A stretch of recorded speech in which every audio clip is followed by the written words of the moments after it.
Star Trek 57, M23, take 2.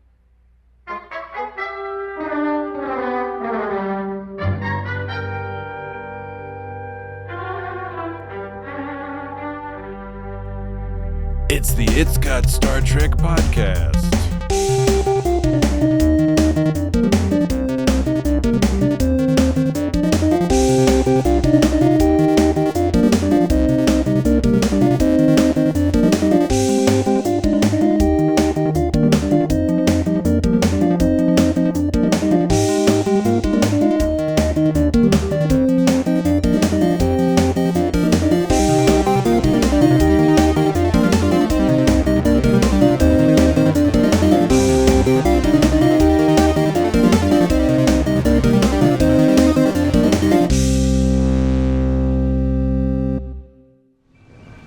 Yeah, when I was 14, I had a Bronco that fought so hard, she fell.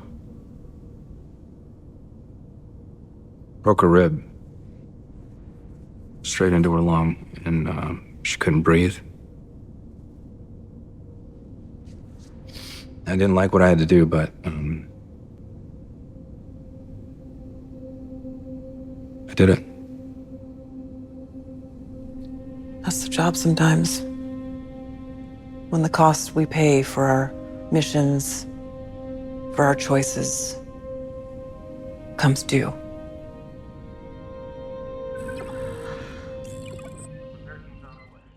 Dog catastrophe.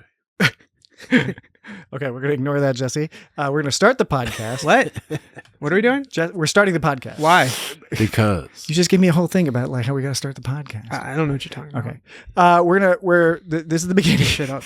This is the beginning This is not true. of This is lies. This is all lies. our podcast. Oh, that's true. That's not a lie. That's not a lie. Dan is playing a live action version of one of those, the two doors with the guys, and the one tells the truth and one. Are you talking about tells a lie. where you have three doors and you pick one and they take one away and No, then you're that's supposed to pick the other door? That's the Monty Hall problem, and that is true. Or are you talking about the one where you're like, pick the other door. you're the one where like you have two people and both sides have cards down and their cards are choice, and it's like if you both agree to split the money, you both get half the You're money. talking about the prisoner's dilemma. But if somebody if somebody says no and somebody says I want it all, then that person gets all the money, Okay. and then or something. So here's the deal: you've gone from describing the Monty Hall problem to describing one of the many prisoner dilemma type problems. That is correct.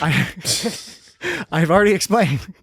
I was talking about the two people with the two doors, and one always tells the truth and one always tells the lie. They're guarding heaven or some shit. God, you've already That's described. classified. Indeed.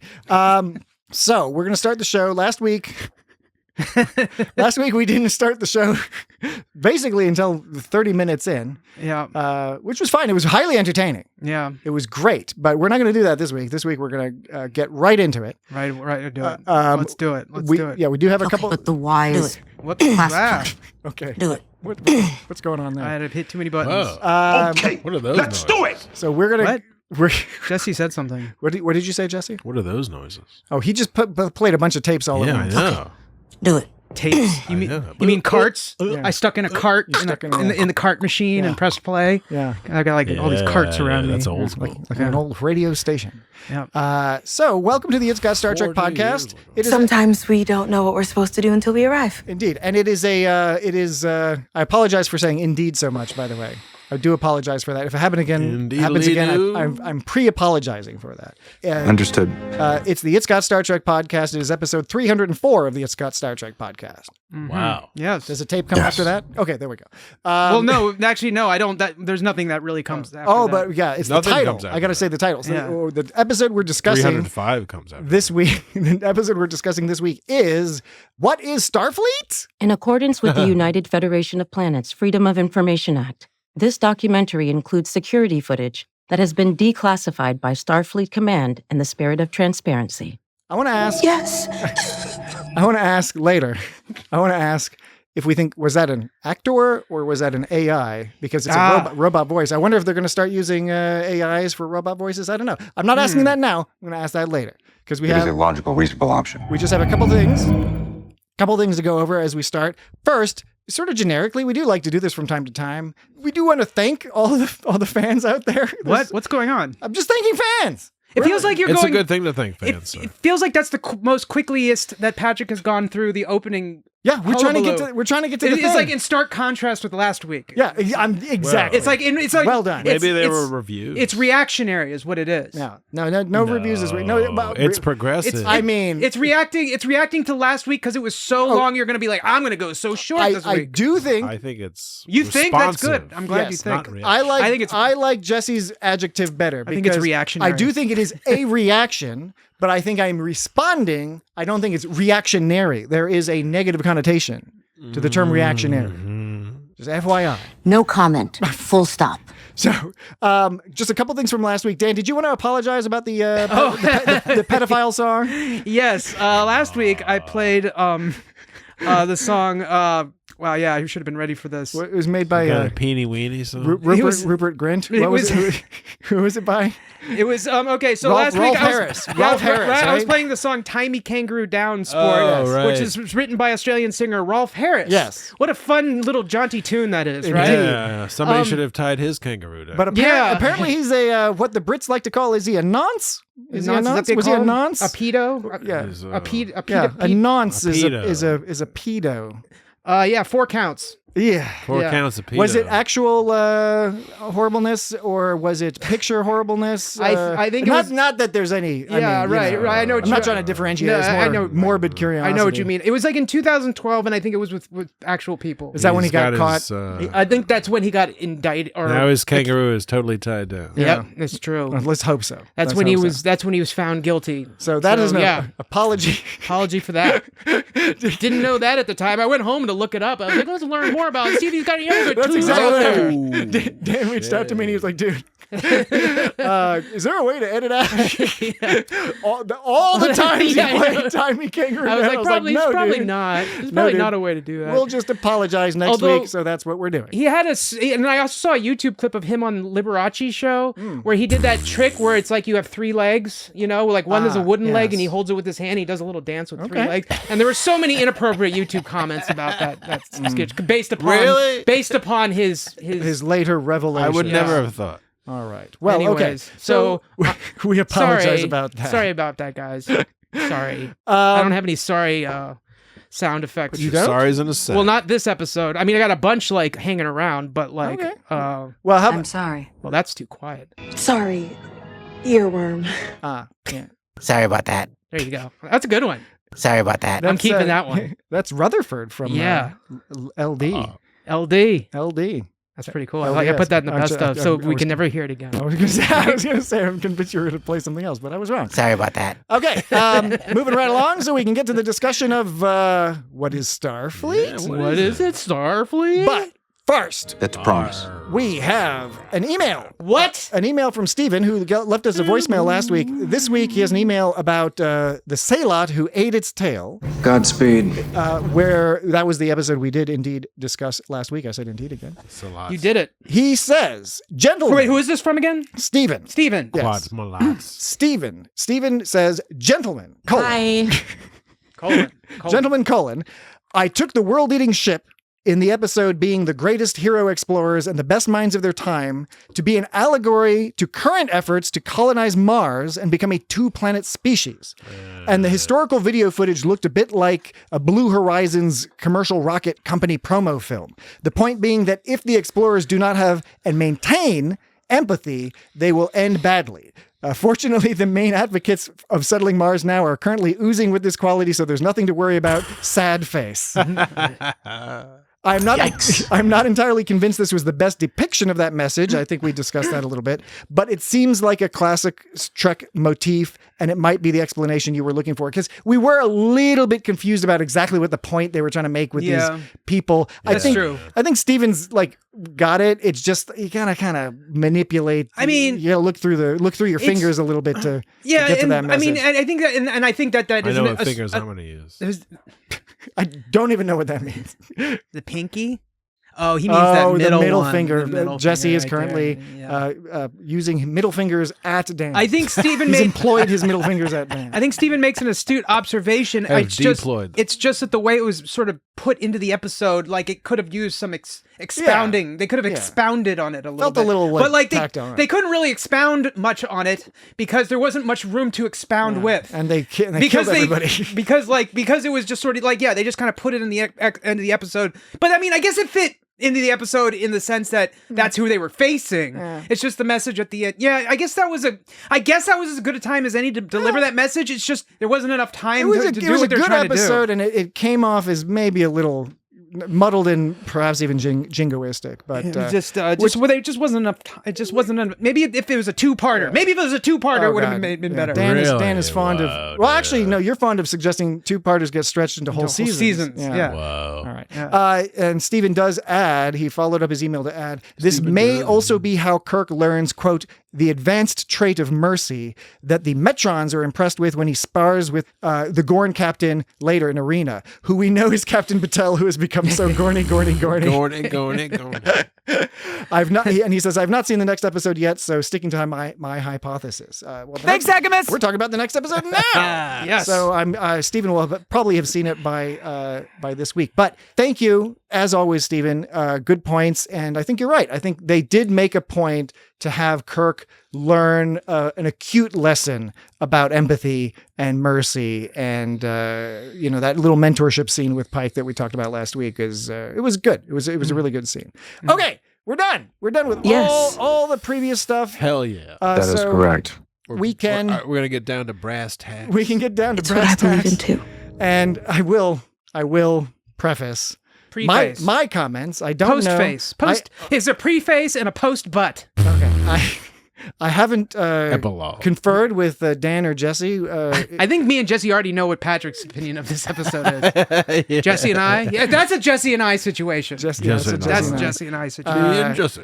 we Jesse tend and not I. to discuss too much because we want it to be lively and fun and Yeah, colorful. we want to learn about each other at the same time you do, except not really because we recorded a few days before we release Yeah. it, but you know what we're saying. Yeah. We will dance together. and in this dance, I got to say, I got to preface this with a reminder that it is the philosophy of the It's Got Star Trek podcast that everyone likes what they like, and we're totally cool with that. That's awesome. Any comments we have, positive or negative, are not meant to suggest that alternative perspectives are in any way unmerited or illegitimate. I just want that out there because I hated this episode. You know how I feel. I hated it. I knew it. It was so bad. I knew it. I was so upset. 5 minutes into watching this episode, I was like, You can't do this. You mustn't. I was like, I don't know. I really delayed rewatching this. I always try to watch the episodes at least twice, if not more often. And I had such difficulty. I believe you think that's what you were trying to do, but you came here angry. You had a point to prove. Oh my God. So I have a list, actually, Dan, and it doesn't have to be now, but because Dan's normally the guy who's got the lists, and They call me Listman Dan. I'm gonna ask Dan what's going on in his end of things here. I have a list of Patrick's grievances with this episode. Patrick's grievances. We can deploy that list whenever we feel it's appropriate. I will say that I wasn't able to pull as many interesting sound. I mean, I always managed to get around the same number of sound clips. This was on the lower end of it, but the sound clips I don't feel I didn't find them as interesting this time around. It's a cold episode. It was a little more of a struggle for me to get interesting sounds. This episode suffered for me. That's funny. I knew you you were the first thing you said was just like it's 11 minutes in and I'm annoyed. Yeah. I thought you were just gonna be like, yeah, the camera work pissed me off, but you hate I knew the that whole was gonna be part episode. of it. I mean I'm using colorful language, of course, but yeah, I have a lot of issues with this episode. I wasn't that impressed with the story necessarily, but I didn't mind the format with the documentary. For me, going to the point that Dan just made, which may be counter to your opinion. Yeah, no, which is fine. As again, all I opinions are thought welcome. if they did away with all the documentary stuff, they could have made it a regular episode that was maybe more interesting. The issue for me is the greatest sin an episode can have in a lot of ways is to be boring. And I found this boring, and I totally agree with both of you. It is. Fascinating? No. There are parts of this story that really are kind of interesting, and you get mad because they keep not showing those parts of the story. And we'll talk a little bit about that. Right. But yeah, I'm actually not surprised. I was kind of curious, Dan, what trouble you might have All decks red alert with pulling the sounds, because you do have there's a certain flavor you go for. There's a certain je ne sais quoi, a Dan-ness, For real, dude. and I think that can be hard Je ne sais to quoi. wrestle. I have no doubt we'll be entertained tonight. Oh, well, thank you. I But appreciate it will that. be due to Going. a Herculean effort on your part to find ways to deploy these sound clips in a manner that won't just keep reminding us that this is a sort of a ridiculous episode. I like how Lon delivered this line. I think what makes me good at my job is that I have a lot of experience. From a younger age, I've had to look after myself, and I've learned to make logical decisions very quickly in tense, high-risk situations. I mean, and I'm not even being like, I'm not even joking. Like, I like how I like her sort of meandering way, because you can. I liked all the interview the bits. way she delivered it. You could tell that like her character was thinking about what she was saying as she was saying it, and she was trying to word it correctly. I thought that what's her name? The actor's name? Christina Chong? Yes. I think that she really did a good job with that line. But that was And I thought the Pike things stuff was good too with the interviews. I thought it was funny how Pike. All of the interviews I thought were good. Pike, like, did he really answer any question? No. I think he maybe answered a basic but it was question. good scenes. He answered like a question about like, what is love? Yeah, basically What stuff is like love? that. There were a lot of these That's classified. That's classified. I think I can confidently say that that's classified. I agree that the actors, I think the actors do a great job with there's what a lot they're. of military. Like there was a lot of military. Well, again, It was that's we'll get to my list of grievances, but like there's some. That's a promise. The political philosophy behind this is bizarre. I don't know exactly what point they're making, and they might be making a point that I think is kind of awful, but I don't know that that's what they mean. I mean, but the actors do a good job with what they're giving. The thing is it is weird, like what they're really going for there. But like the Umberto. Yeah.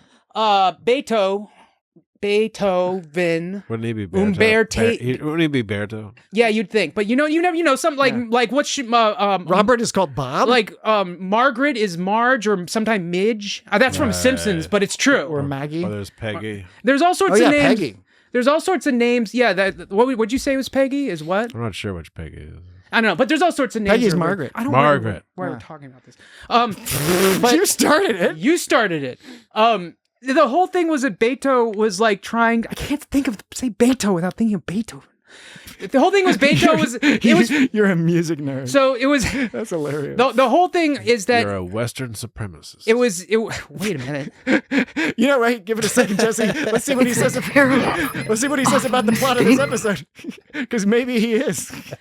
No, it's like a really good message about just follow orders no matter what. No, but that was from the perspective of Beto, who was like making the documentary. He came in with a bone to pick with Starfleet, and over the course of the episode, he learns that Starfleet, because he begins with asking the question of what's the difference between Starfleet and what was it, Starfleet and colony or something like that? Colonizers. Yeah. And he says what separates a starship from a warship? Yes. At the beginning, he sort of asks it rhetorically, as if to say they behave so similarly, it's misleading to give them a different name. He's saying like he said in the way like, what's really the difference? I don't think there's any. But at the end, he asks the same question, but this time he's explaining how they are different. Instead of posing the question to highlight their similarities, he then highlights their differences. So it's like he starts and ends with the same question. At first, it's to say they're the same. At the end, it's to say they're different. So it's like more of like from Beto's point of view.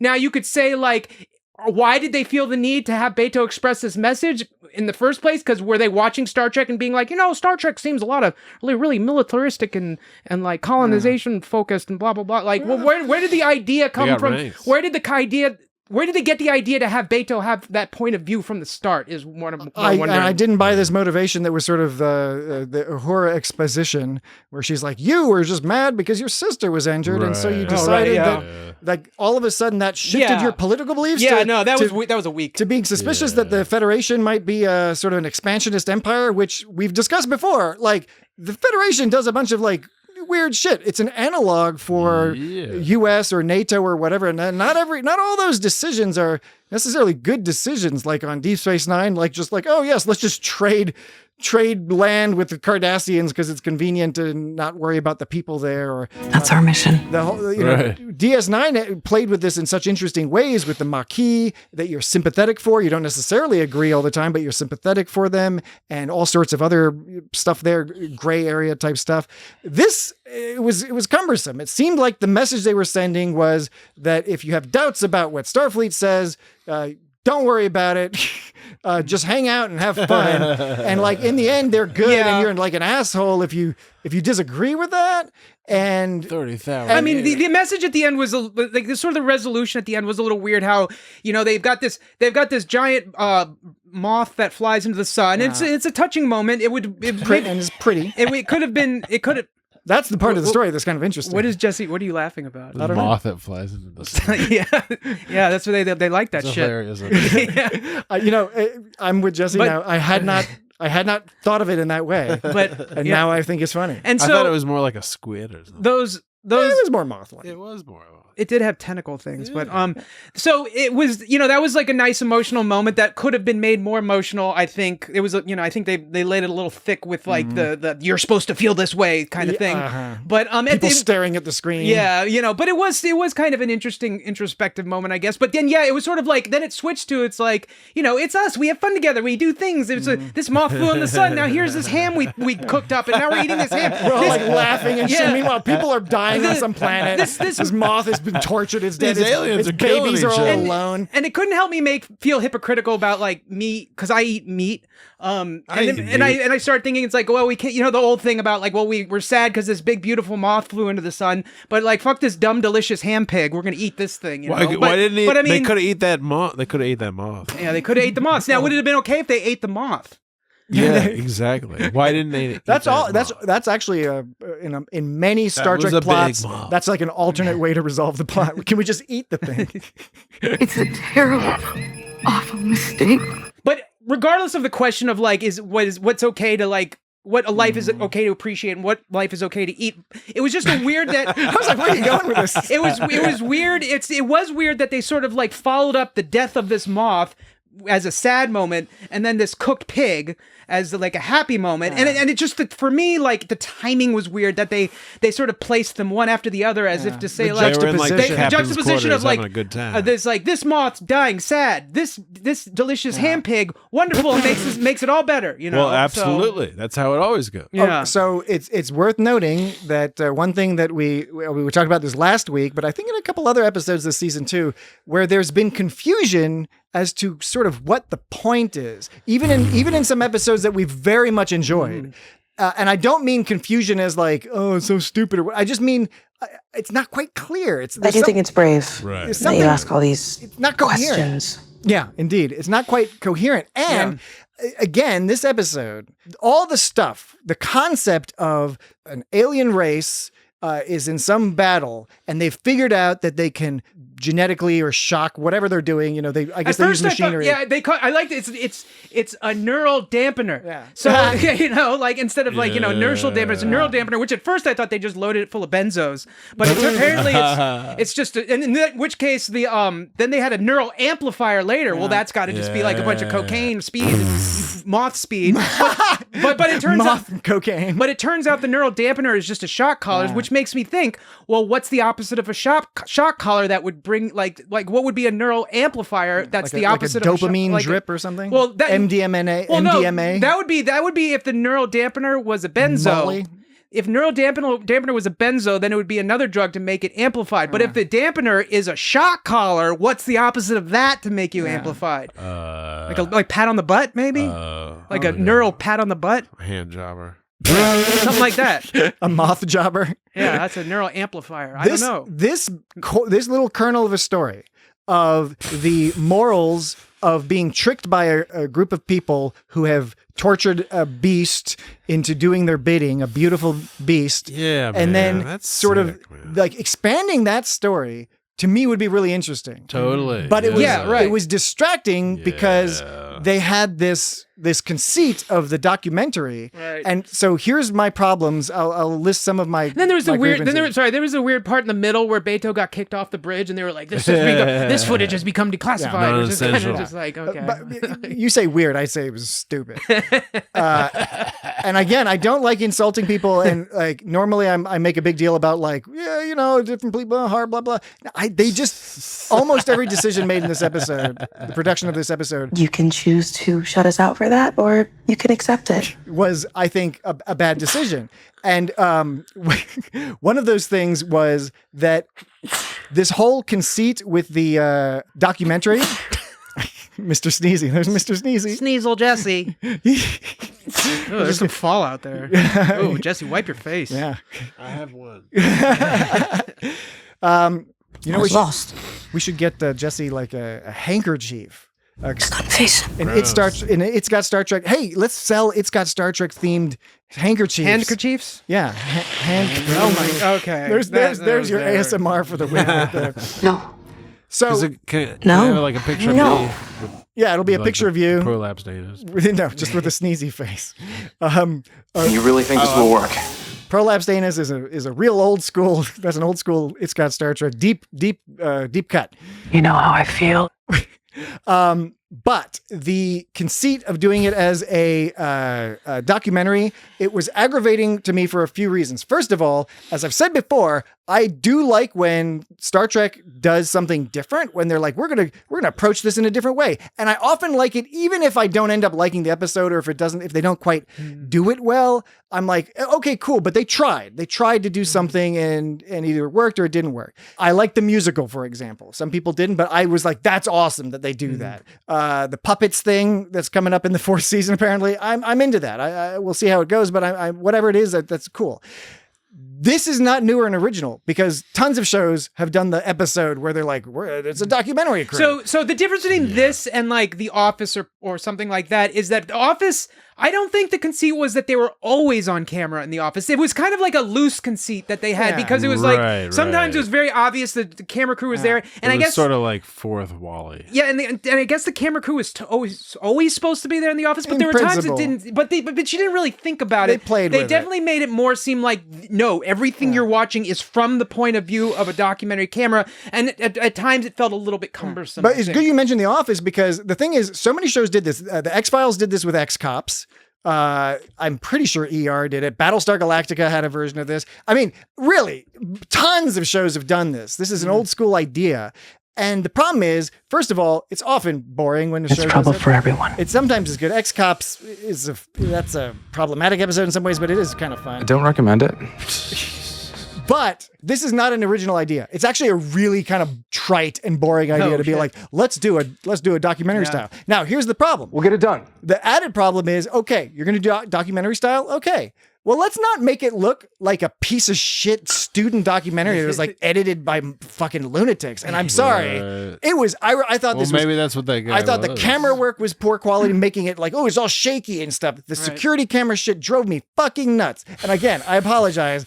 If you dug this episode, cool, that's awesome. I love you. I really do. But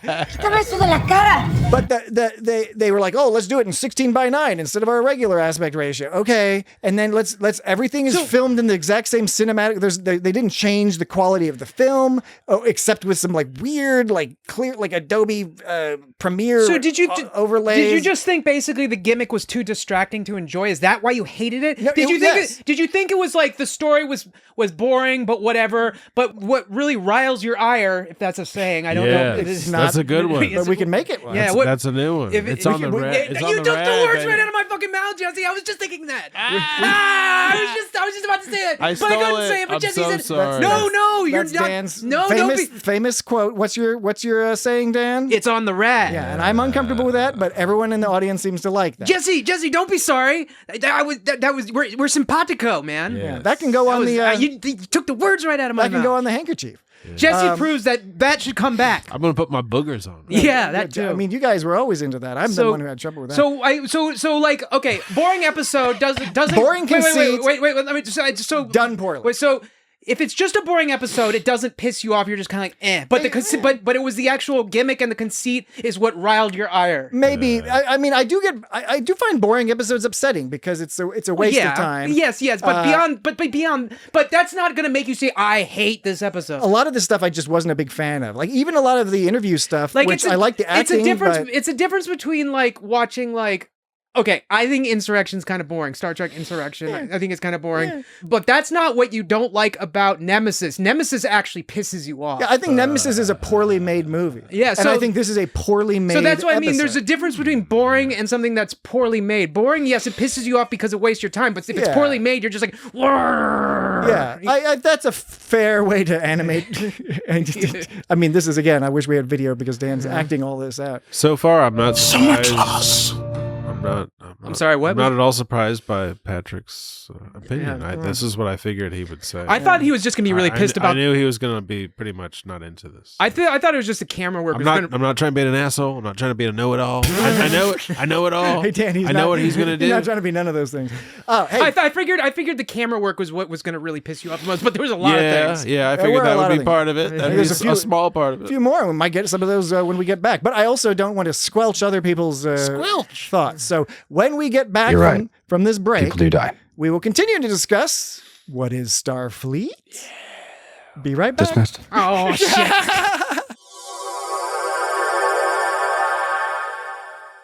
Action. And we're back. Ties in. Wait. Ties in? What was the context? Ties in. Tie us in. Sabotage. Oh, tie us in. Yeah, I think it was after a hail or something. Containment field is now down. I can get visual from the observation lab. Tie us in. Okay. We're some of this episode is it just had more than usual of like in terms of sounds. I'm starting a brief subject here without warning. Bleeps and bloops. Is this this is not a list? This is just this is just a couple sounds, like the kind of sounds that a lot of time was dealing with was stuff like. I do think it's brave that you ask all these questions. It's like it you can work that into conversation, but it's like so specific that it's it's a lot of these long the quotes I tended to get were longer and more specific and less broad. Like you can choose to shut us out for that, or you can accept it. Or like I am not sensing any aggression. It's like, yeah, those are normal things you'd say, but it's like I said, they're too specific, and there was a lot of these just the way the sounds were working, there weren't like very many sort of I don't know. It's harder to work these into conversation. I found like just something about it. It doesn't fit into my sound organization algorithm like as easily as from the because I go from the positive to the negative, right? And anyway, I'm not going to get into all that, but like it's just some of these sounds are a little like bit the kind of guy that went from positive to negative. Yeah, and like there's like I care about my patients. It's like how do I put that into a conversation? I don't know. There's a lot of that kind of stuff. And some of and that that's not to speak badly. That's not a reason to speak badly of the episode. I'm just saying like it wasn't very conducive. But like, a lot of those interview things were. Well, in isolation, again, the actors did a great job performing. And in isolation, there was some interesting stuff. That stuff with Mbenga, for example, was interesting. Totally. Kind of, but then you're like, what is this? But yeah, what does this have to do with anything? And then at the end of the episode, there's a shot of Mbenga leaning against the wall, and he's just like, so much loss. And you're like, wait. Yeah, right. Is he talking about the moth? Like, what's he talking about? He's talking about all the Klingons he killed. Yeah, is he talking about so much loss? Like, it's just, again, it's the editing, and I don't mean just the editing of the quote-unquote documentary style.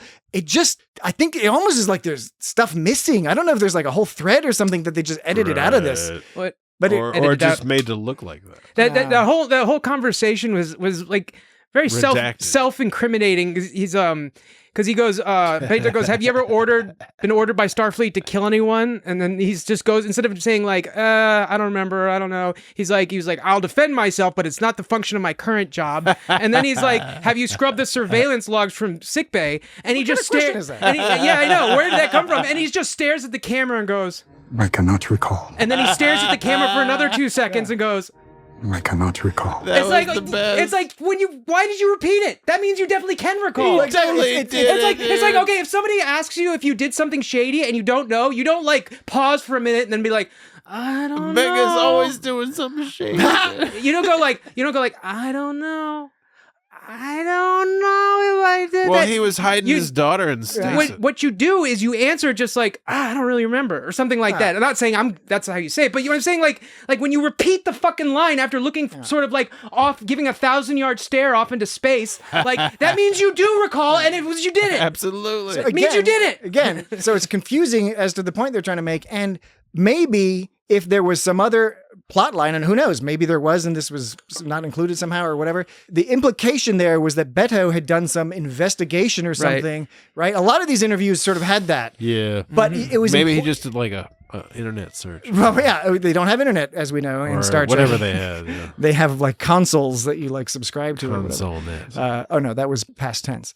Beto was also going around asking people like what it's like to watch somebody die, which is like, it's like a dick move. Obviously, that's what he was trying to do. I know, but he's it's a like dick. he doesn't want to. He's not asking because he wants to know. He's like trying to see how they'll react. He's trying to make some kind of vague assertion and point about Starfleet. He always messing with Uhura about that her roommate. And like finally, She forgave him pretty quick. And like Pike's finally like, have you? Like, if you had, you would know. Like, people don't like being asked that shit. But that was his whole thing. It was a very obvious he was on a mission from the start to. Yeah, but the reason as to why he was so angry at Starfleet was really weak. Especially because it was like Ortega's hurt herself, and he seemed to be discovering that at the same time that Uhura was explaining it. I think part of this is what fed into this feeling that this was like a student film as opposed to some professional thing, because we're meant to believe, and I could totally believe up to this point that Beto was a skilled filmmaker, and that's why he was selected for this job. Well, it was supposed to be some kind of like sort of like happy fluff sort of propaganda piece about Starfleet. And he turned it in. That was supposed to be on Celebration on It still is a fluffy propaganda piece about Starfleet. Well, that's how it ended. It's like that classic twisty, like, if we admit, you know, like Fox, everyone was like, oh, Fox Network is so great because they let The Simpsons make fun of Fox. Mm-hmm. I think it's the same thing the Federation is doing here. Starfleet's doing the same thing. I don't know if they're like, we'll let Beto like kind of goofball us a little bit, and then people will think we're cool. Yeah. Even though we're kind of, doing some fucked up shit. I think there's a difference between calling your network silly and then calling like your institution like fascist dictator. But it's an analogy. What is Starfleet? I see. Yeah, that's true. How about maybe David Letterman making fun of GE is a better example, because he would go harder on GE. Okay, that's a better one. I'll accept that one. And I'm sure so much of our audience it's a better one to make fun of. We know exactly what you're talking about. What's David Letterman's famous battles with his boss, General Electric, a company that no longer exists? What is it, like Federation Day or something? Is that what the holiday is? I can't remember. First Contact. No, it was Federation Day, I think. The founding of the Federation. President Archer. At the beginning, Beto's asking Ortega some questions about Starfleet, and from the start she's pissed. She's like, no comment, full stop. Yep. And then again, it feels like there's missing story there. So that's why I was confused. I was thinking that the only thing that I could headcanon was that she knew what he was. Every time you say headcanon, it makes me think of your head just exploding with like a cannonball. Because it's happened like before. a civil war. I don't mean to interrupt your point, even though it's precisely what I did. But I just occasionally it's hit me full in the face. It's a horrifying image. Okay, that's rough for you. Grape shot. When she says the only thing that I could think that it could mean is that she knew what Beto was up to from the start. Like she knew that he was like creating a hit piece on Starfleet, like because she's his sister, and so that's the only. Even thought of that. That's the only reason I can think that she was Spanish. That's the only reason I could think that she was like all pissed off from the get go. Because there was nothing leading up into her being pissed off. She just was pissed off, and I wasn't sure like what that was. The second time watching, and then there was another one. He's like asked Ortega's after a meeting. He asked Ortega's what they're doing, and Ortega's is like, we're sending Lutani supplies because they're at war. And then it jump cuts to her saying, what kind of supplies? Easy guess, they're at war. Yeah. And she mean mugs the camera. I didn't know why they jump cut past the thing. Well, just real quick and then I'm guessing what she said by what kind of supplies, was she implying that they were like weapons and things like that? Yeah, that's the implication. But to back up to your previous point, like the thing is I on the second watch, I interrupted you now. My headcanon. Give me the watch. My headcanon, my guess was that the reason she was upset, we're meant to understand as the story unfolds that the reason she's reluctant to talk to him is because she's suppressing her own feelings about the experiences she's had. And that the scene we see at the end, which is a beautiful little scene where he's filming her. Again, I cannot recall. It's kind of fucked up. He's filming her. She doesn't think they're being filmed because she ends that shot by saying like, okay, you can start now. He's secretly filming her as she... He did a lot of that. Is she like working on a motorcycle? She's like, yeah, that's a whole other thing. But like Stop asking. She's working through her problems by verbalizing them to her brother. And it's a sweet scene where her family is there to help her and she doesn't even realize she needs the help, but in talking, it reveals itself. And the way she portrayed it, and I actually really liked how that scene was written, it was so organic where she started sort of reluctant and then sort of opened up and was making these realizations and then opening up more as a result. And then it got her in the space to be like, okay, now I can talk. But here's the thing. Again, and I've complained about this before, you don't understand the beginning scene until you've seen the end scene. And so the beginning scene is just confusing. And then you see the end scene, you're like, oh, I guess the end scene explains the beginning scene, but only if you remember the beginning scene, which you might not because a bunch of other crazy shit happened in this episode to distract you. There is a fine line between something that like rewatching something and getting more from it the second time. There's a difference between that and information you straight up should have known beforehand. It needs to work the first time through. So you're saying the reason she was pissed off from the start was just based upon her previous trauma, still back from like, and she had not yet resolved. I'm not saying she totally resolved it, but that's how I interpret it. And that took a lot of like, watching this episode. I liked how they showed the vital statistics at the beginning of like the USS Enterprise. That was cool. Yeah. It's 44.6 meters long. Yeah, that's long. Yeah, that's a long one.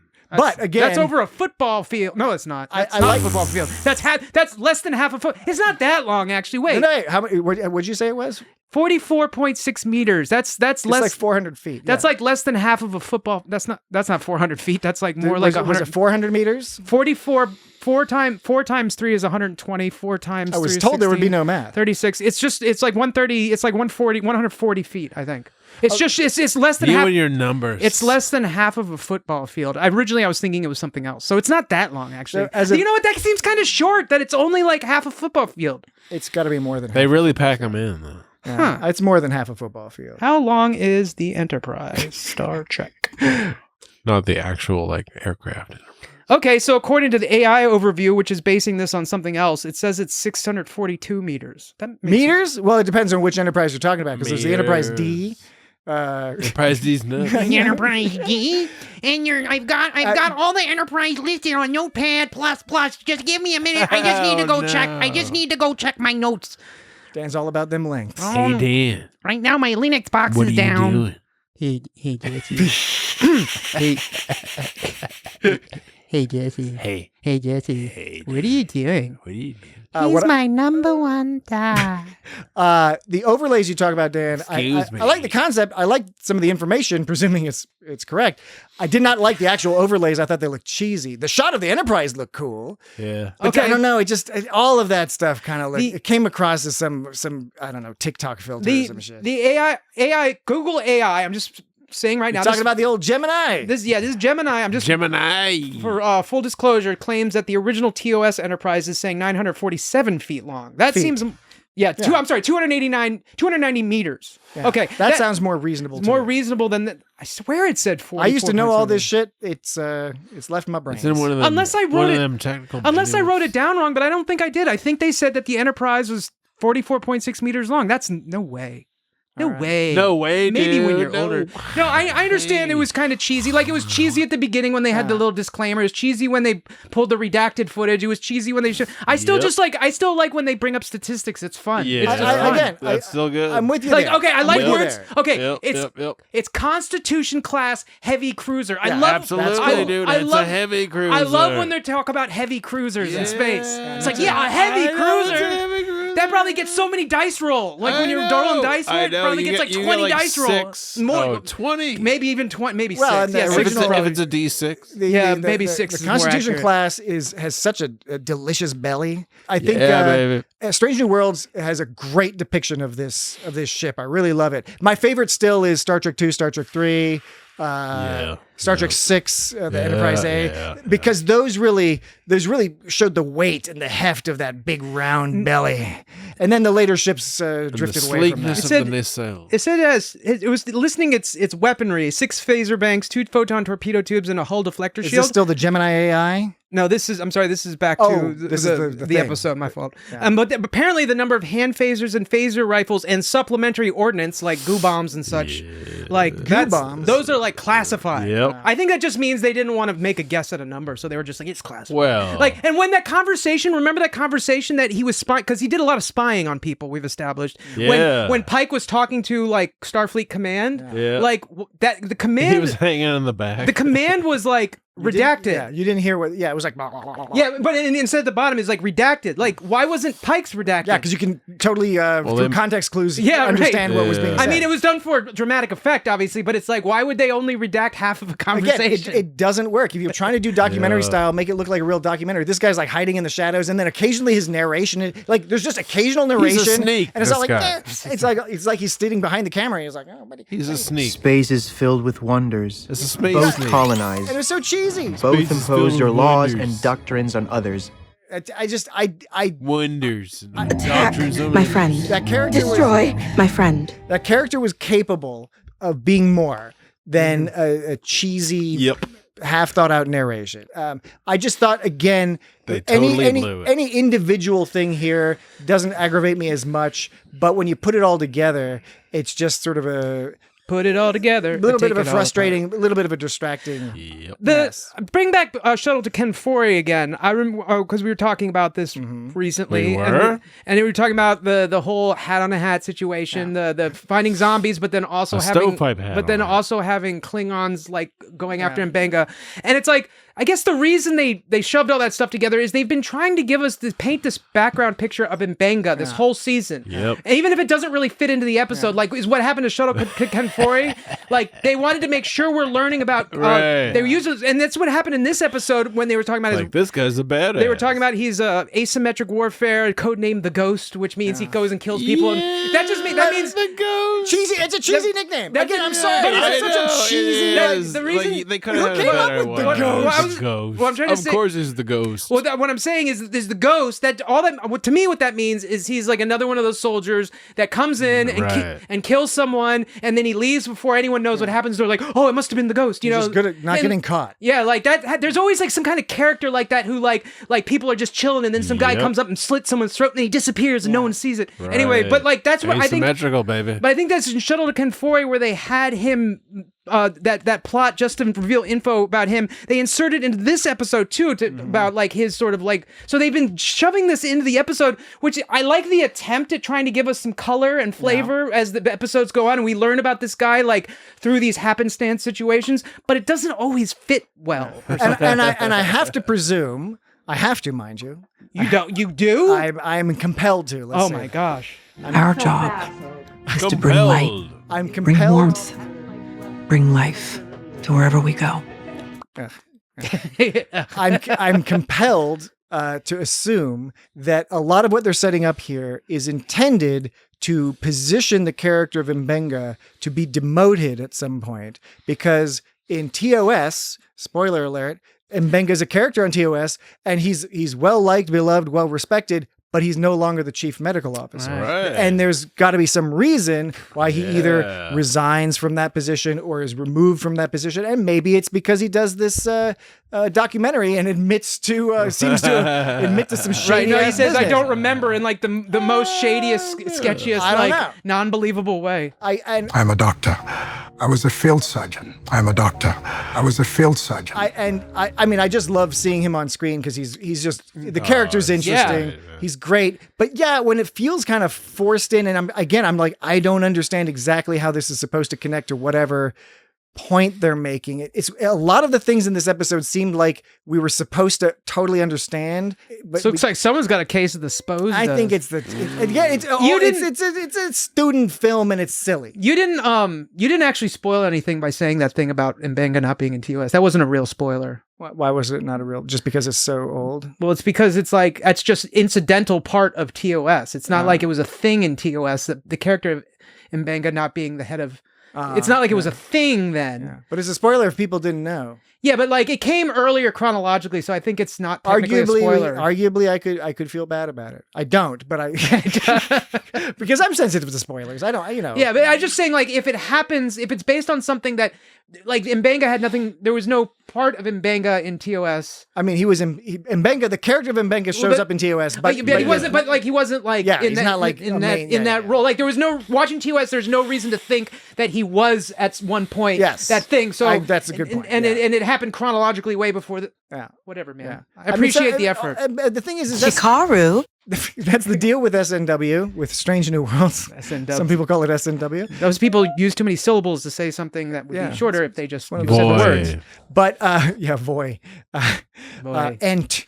But on Strange New Worlds, a lot of the stuff with Spock, Chapel, of course, with Kirk, with Sam Kirk, etc. This is all stuff that takes on more meaning when you take into account what we already know about where their careers and their characters go later on.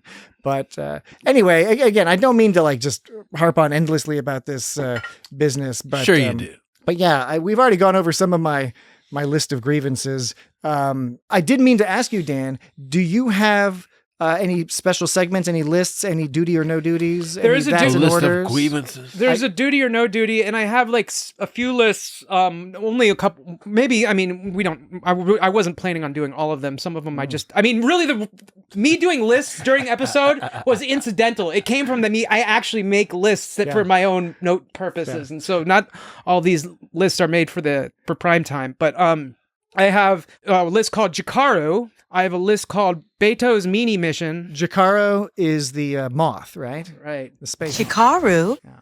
Attack, my friend. Destroy. Chikaru. Attack, my friend. Destroy. Bright and beautiful stars. Chikaru.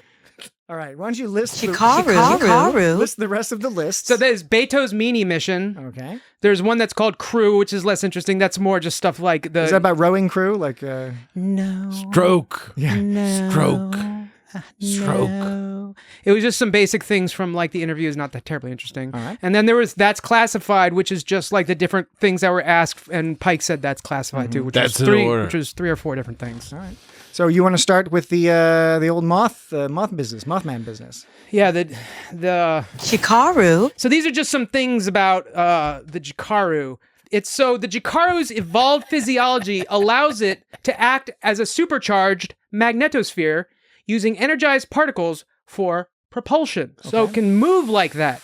And this is from its evolved physiology. So it's kind of like a Pokemon in a way. The Jikaru is like a Pokemon. I don't understand like the term evolved physiology. Yeah. It doesn't mean anything. Yeah, that's why I was thinking Pokemon, because I think Pokemon evolved to different forms. Yeah. And so I think that's what they were going for, is they were going for like a Pokemon thing. That helps make it make more sense. But like it does not make this less childish and cheesy.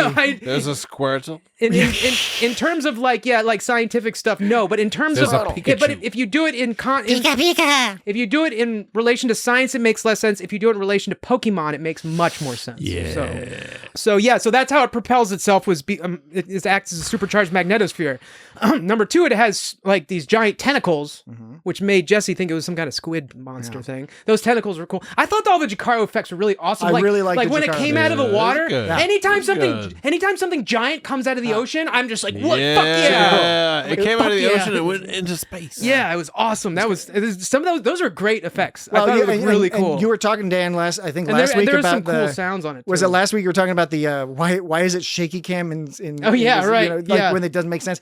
That was again like that. I agree 100%. All the Jikaru special effects blew me away. It was beautiful. It was majestic. The CGI on the water was great, but it was all marred by the fact that we're watching it mostly through this like fake filter. Yeah. Like this is a probe, and this is like, and it's all wiggly and shaky. It's like why? Why can't we just watch an episode? Yeah, why can't we, like a drone doesn't? Why a drone's not all shaky? Why is this future drone all shitty compared to the $19 drone you can get down at the old whatever Radio Shack you turned into? Yeah. What?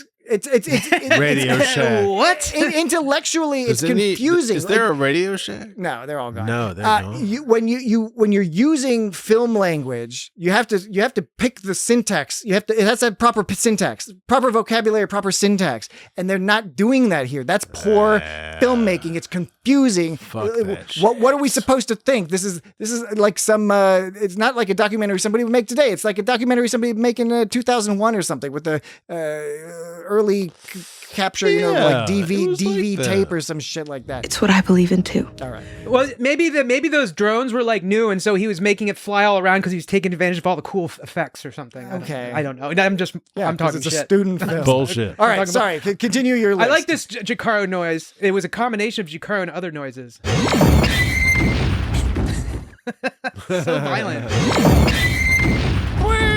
that was when they all got fucked up by the Jacaro. And it was a scary thing. Again, I would have liked to see it in just regular old Star Trek style, right, like I know. sort of omniscient third party viewer to see this cool power. But it can emit some kind of crazy super wave to fuck everyone up within like 1,000 kilometers or something, which is what I just played, is what it does. That number 3. There's 7 of these.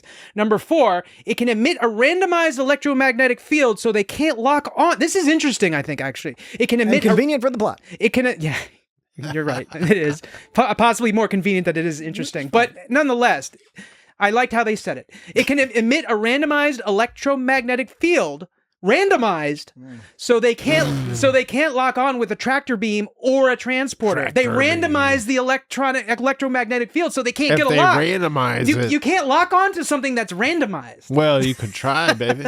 Without precise readings, a beam that incorrectly tries to match its frequencies could result in an energy feedback disabling the Enterprise. You can't underestimate Starfleet. Can you imagine that? The tractor beam, if they don't get the frequency right, it could like bounce back at the Enterprise and just knock it out of commission. I can't imagine that. Another thing I can't imagine, just as a brief aside, I was thinking about this earlier. I think it was today. You hear about this? It was yesterday or today.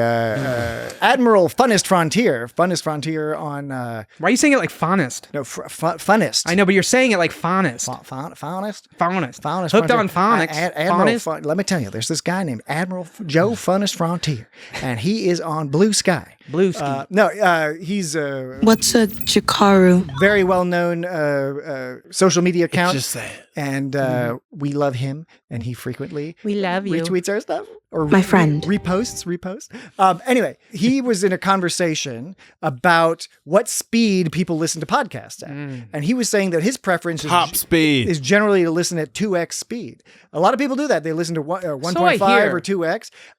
Sometimes when I'm editing our podcast, I'm like, does anybody do that with our podcast? How could you understand it? It's hard enough to understand already because we talk too quickly. Because we're from Northern Virginia. Yeah, did I ever tell you, like, when I was in Oklahoma, like, I was talking to this girl, and she was like, people from the East Coast talk really fast. Yeah, they do. And I was like, haha, I guess that's funny. She's like, yeah, it's really annoying. Because I went to the West Coast, and I came back, and, like, I went to a restaurant, and everybody was just going, like, blah, blah, blah, blah, blah, yeah, right, that's the thing. It's like, when they talk, it's like, I know. Try to go to Barcelona. It's like, I feel like half the time I know what they're gonna, like, what they're getting at, like, halfway through the sentence, because they're like, and do, and I'm just like, okay, let's move it on. Okay, I'm being polite, letting you finish, Everybody, like, around here, like, drives so fucking slowly. But like, bitch about the East Coast. Like, you talk to them on the phone, and you try to get like their phone number, and they like say it all fast.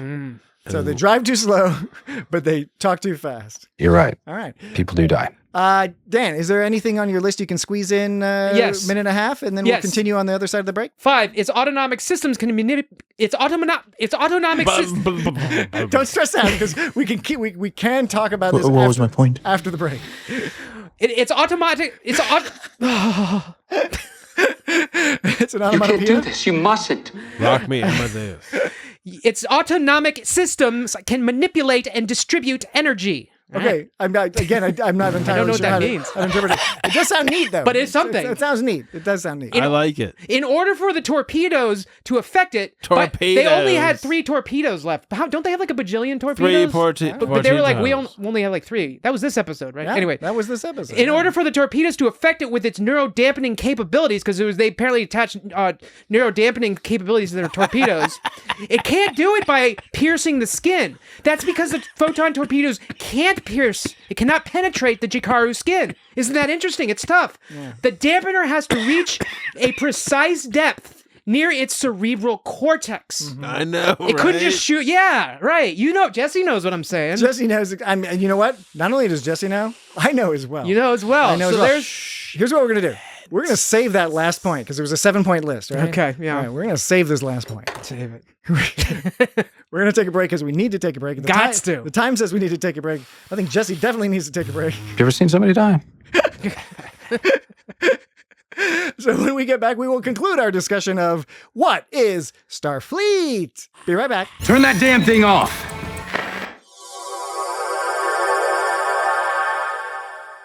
And we have returned. Ship quartering in at high impulse. Status report. You said it weird. You said it weird. You said you didn't say we're back. You said I already forgot what you said, but it wasn't the normal thing. I think I said something like we have returned. There's something crazy. Yeah, I don't know. I like to change it up from time to time. Change it up. All right. Well, this 7th point actually works well. Maybe it'll segue us into a different discussion. Actually, it won't. Right. So I don't think this is necessarily anticlimactic. I think it leads on. So point 7 of Jikaru is her brain chemistry was altered to focus solely on violence and destruction, and it sucks for her. Yeah. And so, again, interesting storyline. Would have liked to see that story. Yeah, right. I want to examine that more. So there was a part where the Jikaru was like telling the Enterprise, Jikaru was like, "Hey, Enterprise, attack me, so I can redirect my aggression towards you." So that was interesting. But then I'm just gonna fly into the sun anyway. So I was just curious how that works. Like, it can't just turn it doesn't get to choose to turn its aggression on things. It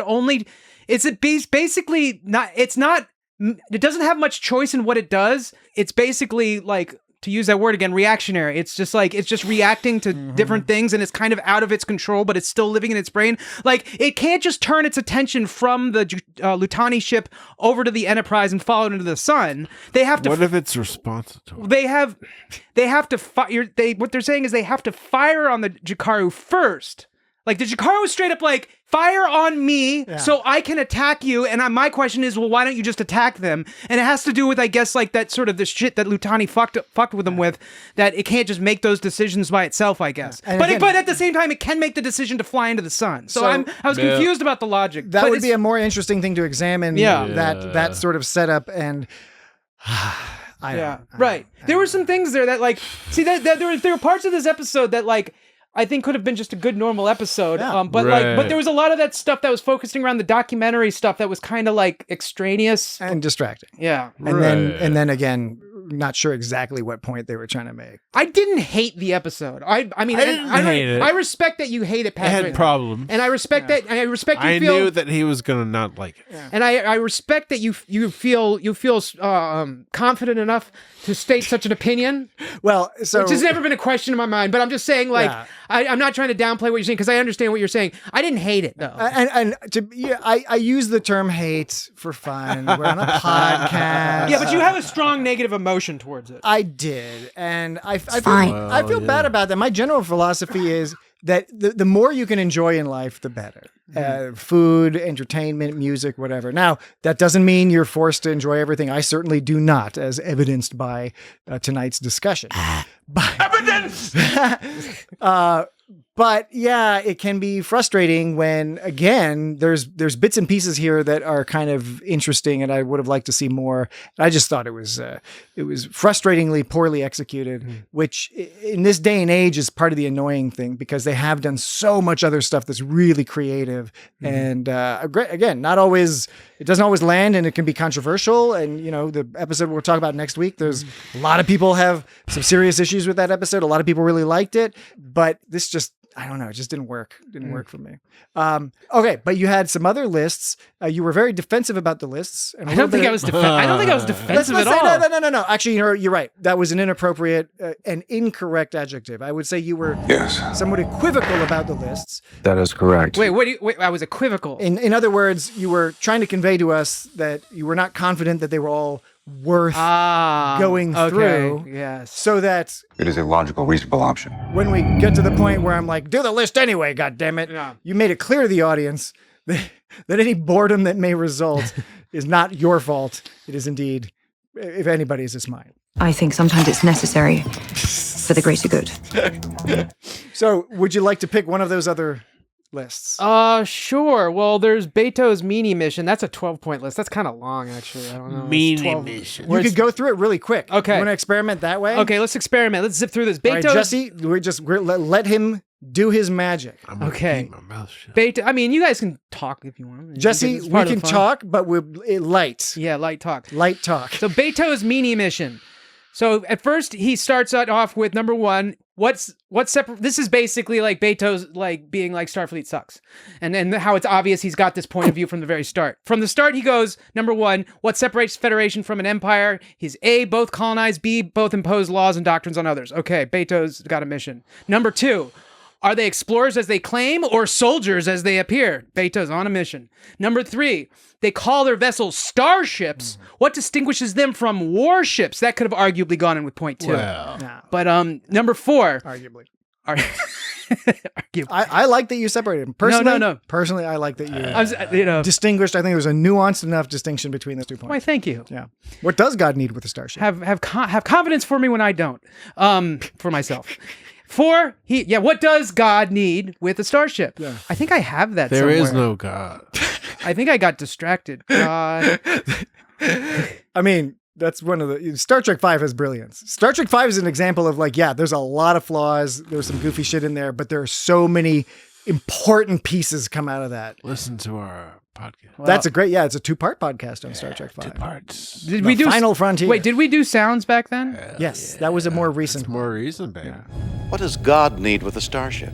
What does God need with a starship? It's brilliant. There we go. Okay, sorry, I'm getting back to my thing. We're doing fast list. I'm not doing such a good job at that. You're doing pretty good. You're doing a pretty good job. Fast list.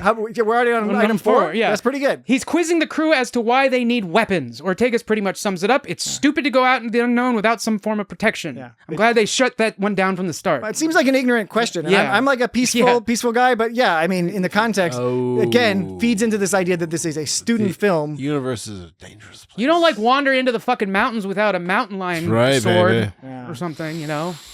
5, when La'an is talking... Did you say a mountain lion sword? That almost got by me. I was just sitting here thinking, I was like, wait. Like, literally the thought process was like, yeah, good point. Good point, Dan. Wait, did you say a mountain lion sword? A legitimate double take. Well, because it's both absurd and immediately something I want to exist. I want there to be like I don't want somebody to invent it. I want there to have been 300 or 400 years, maybe more, of lore, of artisan the development of the concept of a mountain where lion they sword. decided that it was the most appropriate weapon to fight a mountain lion, and the design how it was conducive to fighting specifically mountain and that lions. there's like it's split into different schools of design, and there's a more modern version made with sort of composite materials, and then people say like, that's not authentic. You got to go with the style that's made of this old style metallurgy. Yeah. Anyway, that's what I believe in too. Again, I remember like it was last week or a couple weeks ago. Jesse was talking about how he spent like 4 or 5 years in high school without watching television. He said, yeah, that's another thing that we sort of let slip by. Yeah, we did. Yeah. Jesse's looking like he don't remember. Yeah. Yeah, that sounds about right. There's a period of about 4 or 5 years that he didn't do podcasts. But we watched like Daria or something every once in a while. Right. We were tripping. All right, next list item. Number 5. Number 5 is alive. I'm sorry. Johnny 5 is alive. Johnny 5 is alive. Yeah, that's right. Is it Johnny 5 or number 5? I think it's Johnny 5. Number 5. Johnny or maybe 5. maybe it is I think it's number 5 is alive. Johnny 5. Well, I thought it was Johnny 5. We're talking about the movie Short Circuit, which has a white fella in brown face playing an Indian fella. That's true. Yeah, one of those things that happen in the 80s. One of those things. Number 5, when La'an is talking about taking defensive stance, they bring up the Beto brings up the Gorn, knowing that she had a particular trauma associated with them. It seems like, man, it seems a little unfair, like he's trapping her. Her response wasn't great because he was basically like, well, what do you do? Like, you know, she was basically like, you know, you don't use violence unless you have to, I think is what she was saying. But then he brings up the Gorn, knowing that she has a history, and her response, which wasn't great, was basically like, unless you get the jump on him, run away. But if you can get the jump on him, kill the shit out of him. So preemptive strike. So fire first, George W. Bush style. So fire first, ask questions later. Which contradicts mission accomplished. Which contradicts. A park in Botswana. Okay, when I said you could talk, I meant like in response to things. Unfortunately, that is the appropriate call and response when you get onto the George W. Bush riff. It does have to end with a park in Botswana. Okay. Yeah, just sort of it's a ritualistic. Okay, so her response about the Gorn about firing first and then like running away if you can't fire first, it kind of like contradicted everything she just said. So but it made Starfleet out to look like it was meant Umberto was trying to make them Starfleet look like this sort of violent soldier breeding system, when really he just brought up a particular point of trauma for her and exploited that to try to make some other point, which is pretty unethical. And not even just trauma. Again, you can be an absolutist or you can have a more practical view on life.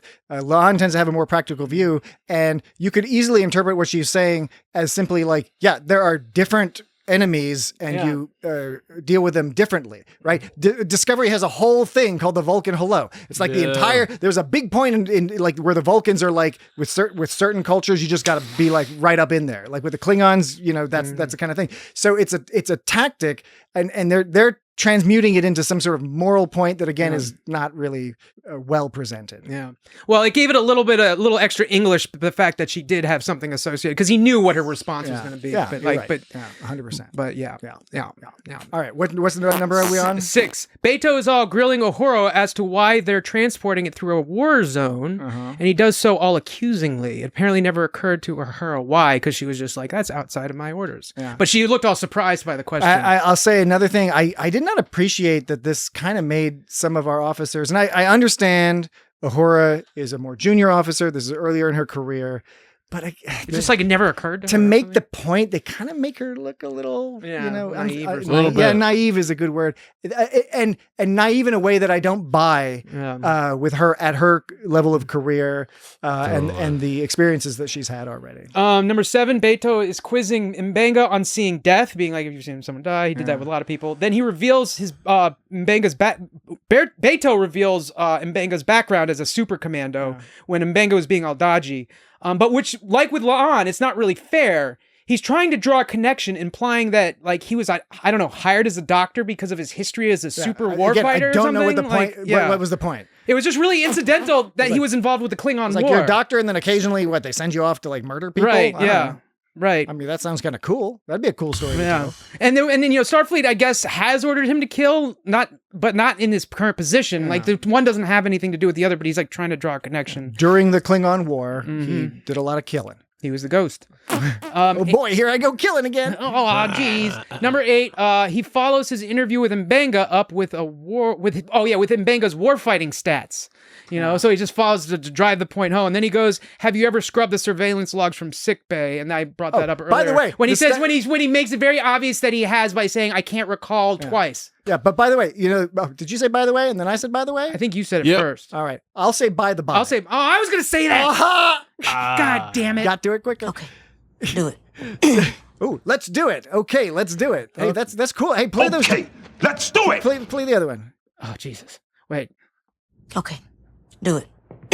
Okay, let's do it. There we go. Yeah. All right. Another connection. Holograms? That's the kind of, it's not an Easter egg, but it's like funny. Sometimes it's funny, like somebody on Reddit will see that and they're like, "Do you think this was an Easter egg for Deep Space Nine?" And then all the comments are like, that's not what an Easter egg is. I don't get it. I don't get it. You don't get it.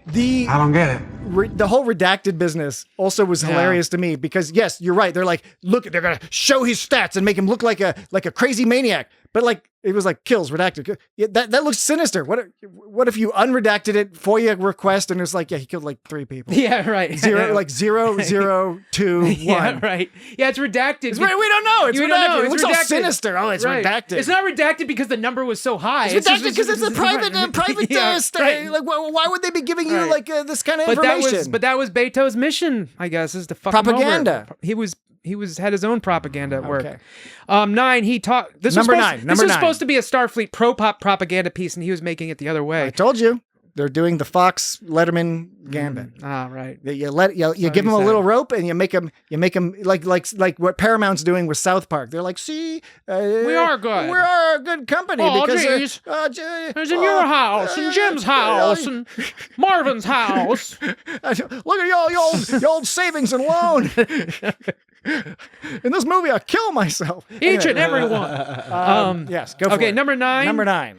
He talked to Uhura, and he knew she would talk about Elena, so he made sure he had her death info at the ready. Another weird fucked up scene. Like, why? Well, it's like people die. I guess it's a warship because exploration's dangerous. And also the Cayuga, that was last season. That was Captain Patel's ship, right? And then during the whole, they were trying to like settle this weird little 1950s town or whatever.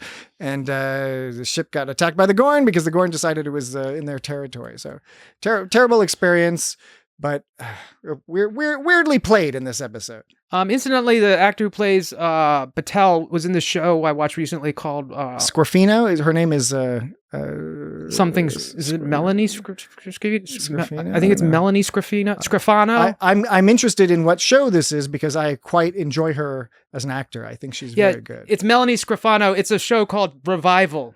Ooh. It's about like is that like in a hospital? No, it's like a show where like is in a church. It's okay if you don't mind me giving away the first episode. What happens in the very beginning of the first episode is like a bunch of people like who died on a certain day suddenly are walking or they're walking around again. Okay. They're like, what the fuck? So it's kind of like the 4400 or the leftovers or something. I don't know. Not like that, but Well, I thought it was pretty entertaining. It's a bonkers show, but I will check it out. Yeah, I thought it was entertaining.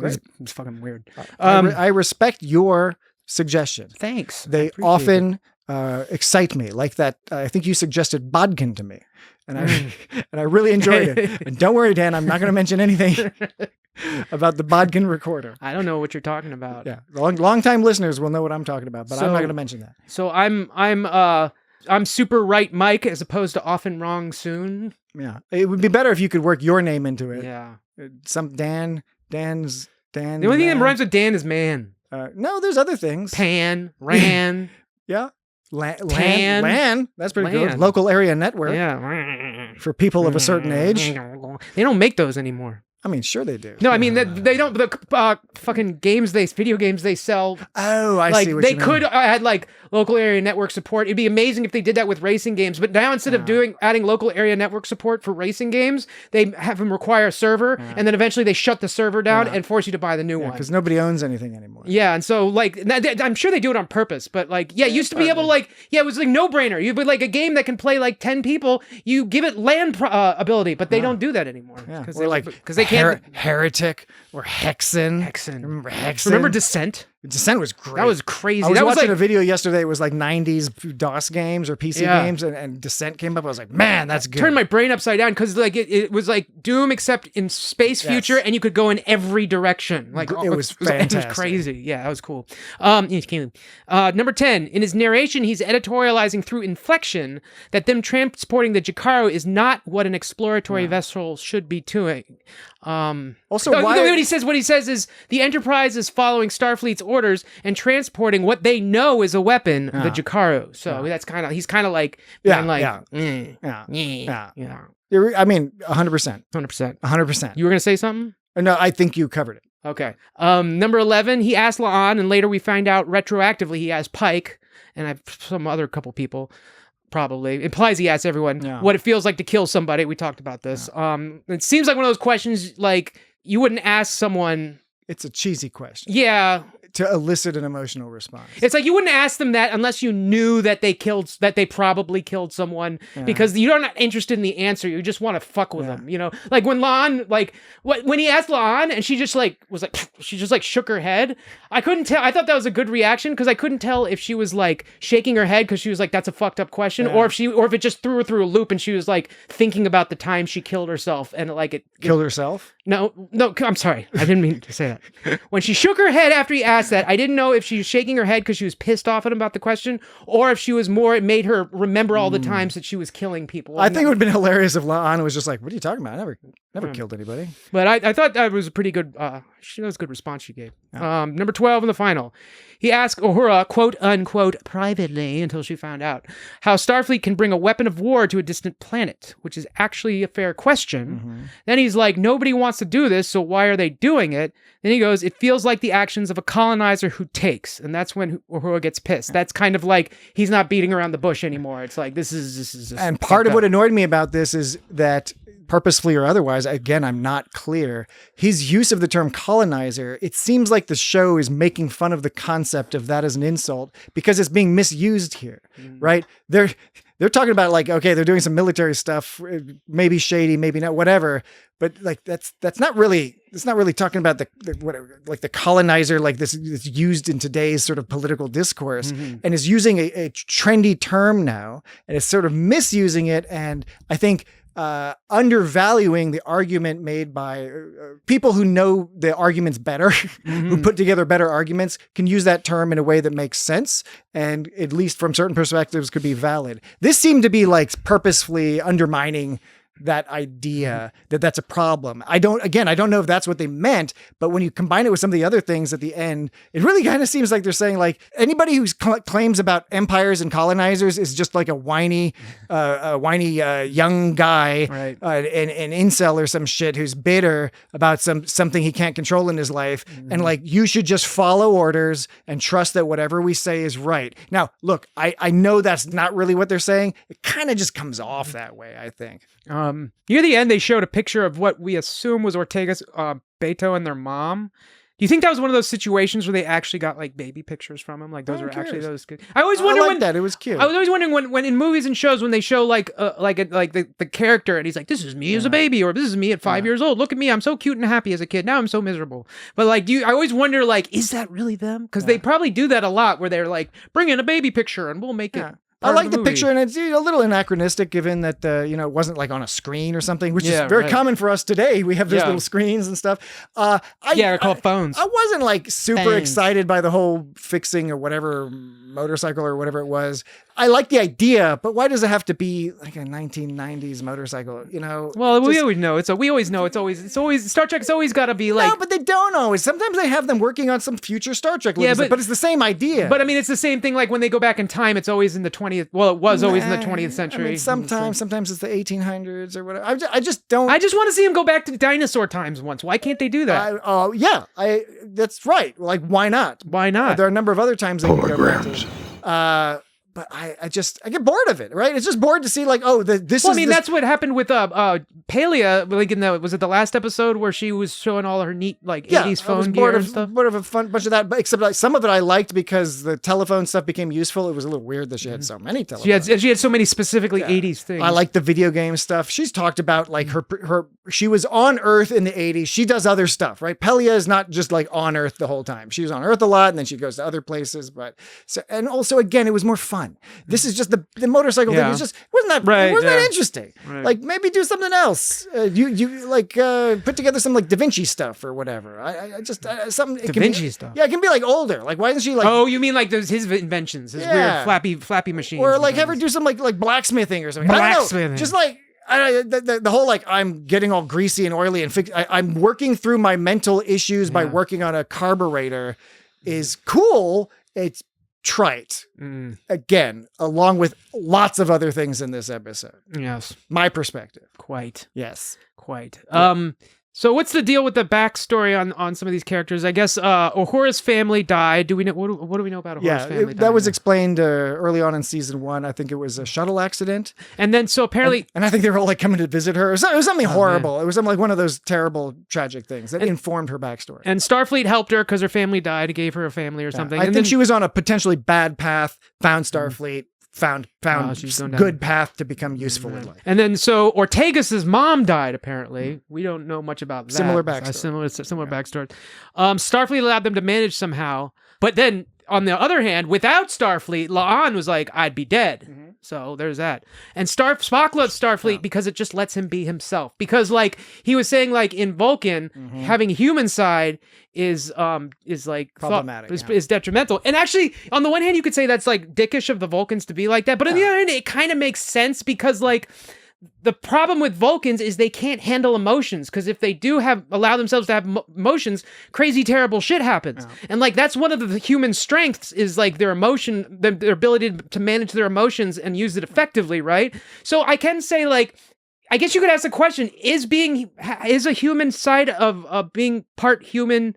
I mean, I guess this is one of those questions in Star Trek. We'll talk more about this maybe next week. Yeah, too, right. Yeah, there's probably more directly relevant.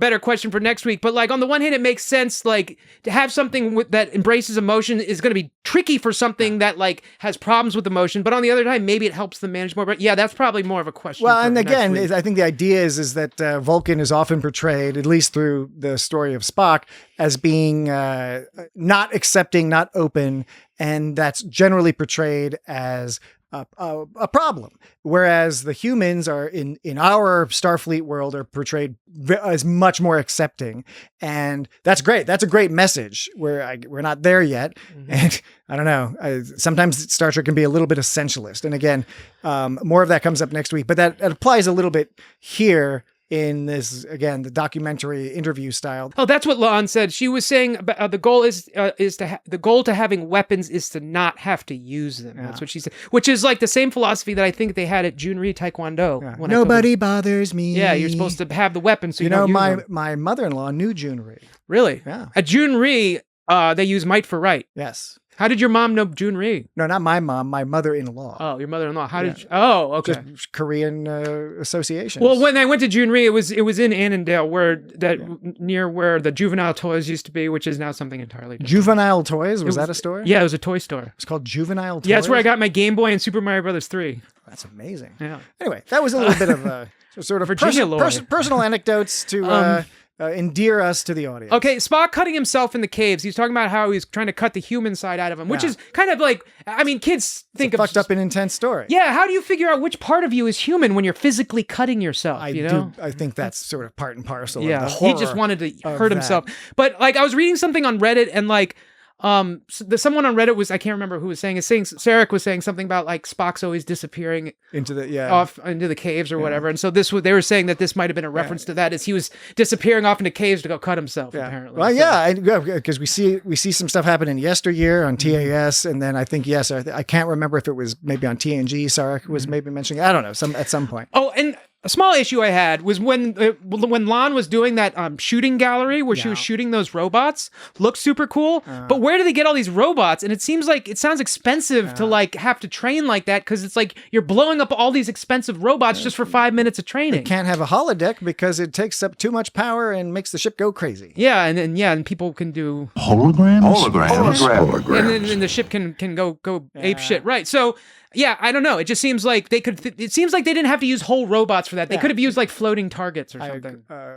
Or maybe maybe the phasers don't blow them up. They just disable them, you know? But maybe. I mean, it looked cool, but like, yeah. It did look cool. But yeah, how far does looking cool go when something not doesn't make sense? Not very far, because I did not even remember that.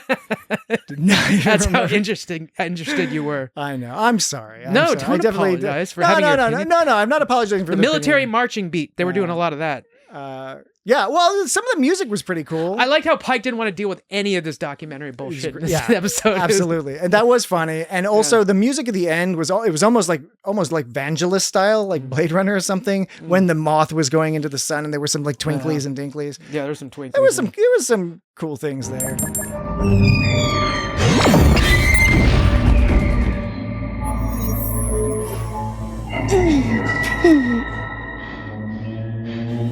didn't like the whale stuff and the whole psychic. We didn't even talk about the psychic stuff. Did you like this? It was just, I don't know. I don't know why she's saying. Yeah, like it's like, okay, Spock is senses some psychic stuff, but he can't remember. He can't deal with it. And it's like, okay, I guess he can't deal with it. And then Uhura can interact because okay. Oh, I didn't. Fine. Yeah, I didn't understand her logic. She was like, "Let me do it. Let me link with it." And Pike was like, "Too dangerous. I won't risk another crew member." And she goes, "Don't worry about it, dude. I'm volunteering." And it's like, I thought that's what she originally like. How is that different than her saying, "Let me do it"? Not sure. Like, and he was like, and then it's just like, oh, if you're volunteering, like her argument didn't change. It started with "let me link," and then she was like, "I'll try a different tact. I'll volunteer to do it." Yeah, it's like, is that different? Yeah, I don't know. She did a little like at ease thing at the same time. She did, but like, I didn't understand the logic of like why Pike decided that was okay. Final point, because we do have to end the show, but the final point I'll make that did perhaps unfairly, but this maybe aggravated the most of anything in the entire episode, was why do you have a medical bed that just says flatlined? Like flatlined is a description of the fucking line. The line's supposed to go beep boop beep boop, and then the screen says flatlined. Yeah, no, like it's beeping. No, you call it flatline because the line doesn't go up and down anymore. And it's not going up and down, but it didn't have a line. It did not have a line that was stopped going up and down. The screen just said flatlined. Not even like flat line. It said flatlined, past tense. Yeah, I didn't notice that. I didn't notice that. That really. I was not cool with I can't remember if it was that episode or the one after it, which is they were playing the Atari noises that they have in the TOS med bay, like when you that they have this beat of like a bonk. I think it might have been in this episode. There was some good stuff. The sound design is great on this show. The production design, for the most part, I did not like how they these overlays and how they edited. But that was interesting though. I guess the Spock was meditation of Serac to increase his Esper sensitivity. So anyone can mind meld. They just have to have the right equipment because she was able to mind meld. Well, it was not really a mind meld. Supposedly this thing was itself somehow psionic or whatever. I don't know. One thing that I don't know why I kept noticing. This is like I think the last thing I got. One thing I don't understand. What I don't know why I kept noticing is both episodes when they were like in the meeting room. Like, what do you mean both episodes? Both times I watched the episode. I'm sorry, my fault. I can't remember. Spock gives La'an a cup of hot tea or something. She gives him. They're walking by and he hands her a cup, and I don't know why I keep paying attention to that. I'm like because of their relationship. Yeah, it must be because it the way they did it made it seem significant. But like that must have been it. It was like it wasn't just a crew member handing tea. It was like I don't know. I was just it was like almost almost a throwaway. But like I just kept it just kept popping. I just noticed that every 4 times. Like, that stuff I do like, and this is not. I'm not a fan of this episode, but they have been doing a good job of some of these character things where they just sprinkle a little, and it works nicely when you just sprinkle a little bit in sprinkle. A little bit sprinkling. Do we want to push the duty or no duty to next week? No, we can do it real quick. Is there a new duty or no duty? I mean, we'll see what Jesse has to say. Okay. How about this? You play the duty or no duty. Okay. And let's see what we hear. Okay. Starfleet presents themselves as our quadrant shining example of duty. Duty, duty, duty, duty, duty, duty. So I think, Jesse, I don't know what you think. I think that's a duty. Yeah. Jesse, what do you think? I think it's a duty too. All right. What do you think, Dan? What do you think, Dan? Now that I listen to it, I can understand how in those past ones where I was flabbergasted that you guys were saying no duty. Yeah. I can listen to this and I can kind of see where one would say no duty, but it's a duty all the way. Duty all the way. Duty all the way. I think so. Yeah, do you want a second shot at this, Jesse? Starfleet presents themselves as our quadrant shining example of duty. Duty, duty, duty. No duty. Always the contrarian. Excellent. All right. Well, egg salad. Not the best episode, but yeah, it wasn't the best. Not the best. Not the best podcast. episode. I mean, Patrick had stronger, not the best vibes about it, but stronger feelings about it. But anyway, it is what it is. Next week we're going to talk about. I didn't think it was terrible. It just wasn't standout. I think it had the potential to be a lot better had they focused on certain things. And I know that part of the point was they were going for a thing with the documentary, so I don't want to throw away I don't want to yuck their yum with that. But at the same time, the way it was implemented, I kind of would have preferred. I think this was a boring episode that was. Their yum, I think it was. dude. I think it was not fuck their yum. I think it was not original. I think it was not original. I think it was poorly executed. And I'm sad to say that, but I think those are some of the key points. But next week, Unfortunately, we're out of time. next week should be another interesting discussion. We're going to talk about 4.5 Vulcans. Hooray! And there's some controversy around this. Of course there is.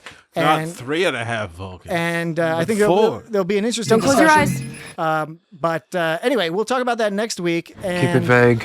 in the meantime, you can find us on social media at It's Got Star Trek. We're on YouTube. Hey, look at me. All over town. Try to subscribe to us on YouTube. It's we're not Stop asking. there's no videos. There's it's like videos that's like the podcast with a static image, but that's still pretty cool.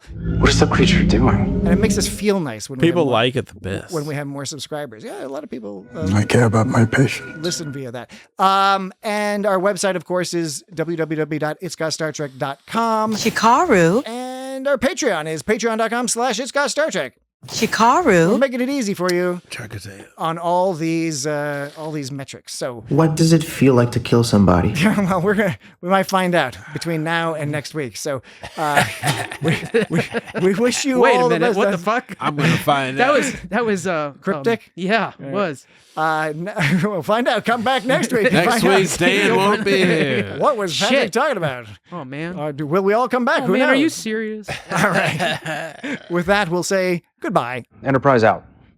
I think what makes me good at my job is that I have a lot of experience.